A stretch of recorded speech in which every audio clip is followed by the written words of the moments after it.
was the view of the EU's chief negotiator, Michel Barnier.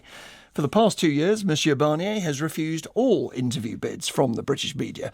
But I've been speaking to him for tonight's Panorama special, Britain's Brexit Crisis, which tells the story of what went wrong with the negotiations.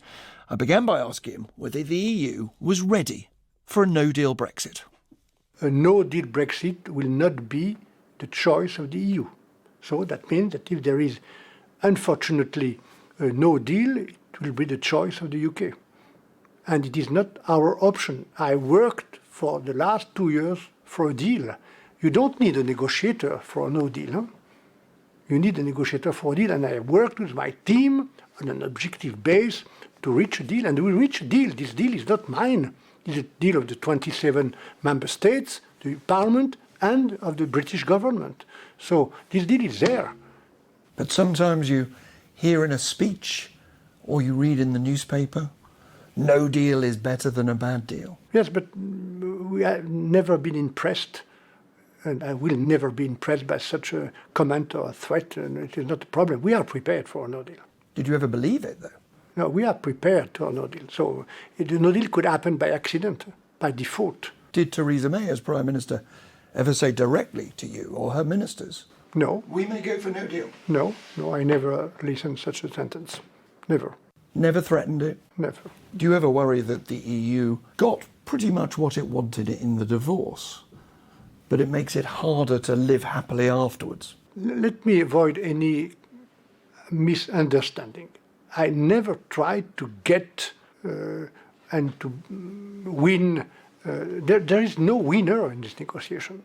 Brexit is a lose-lose game. So sometimes people talk of Britain paying a price for Brexit.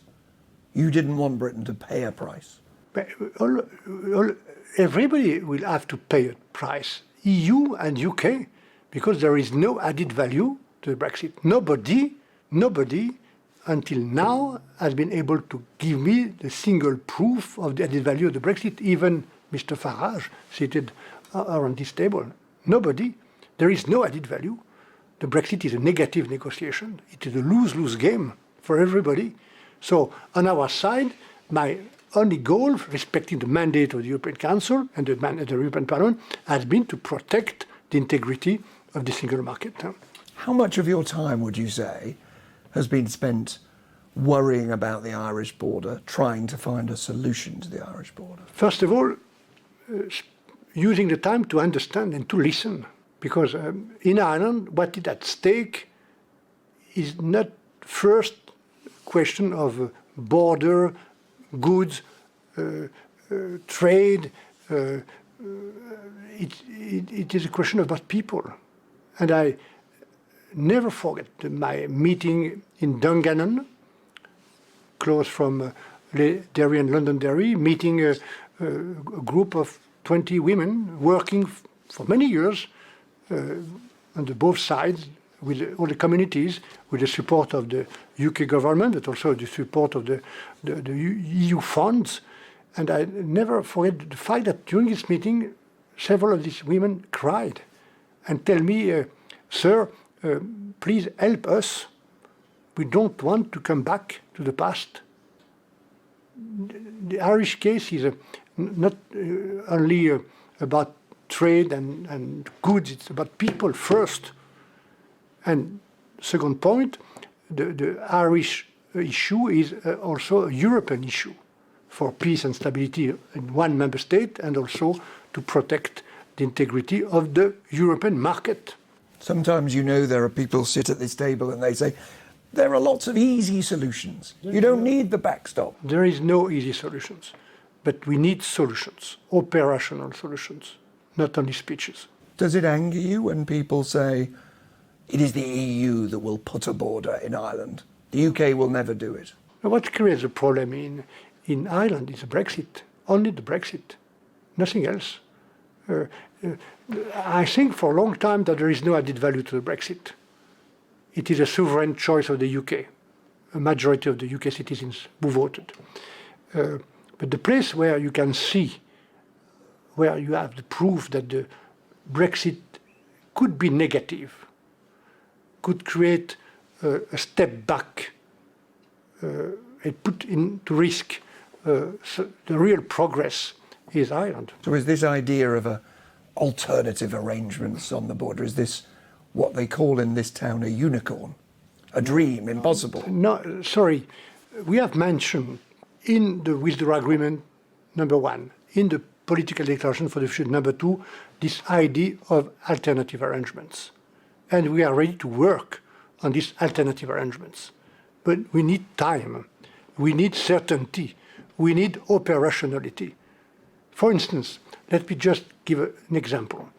Any live animal entering from Great Britain to Northern Ireland is entering automatically in France, in Germany, in Netherlands, or in Belgium.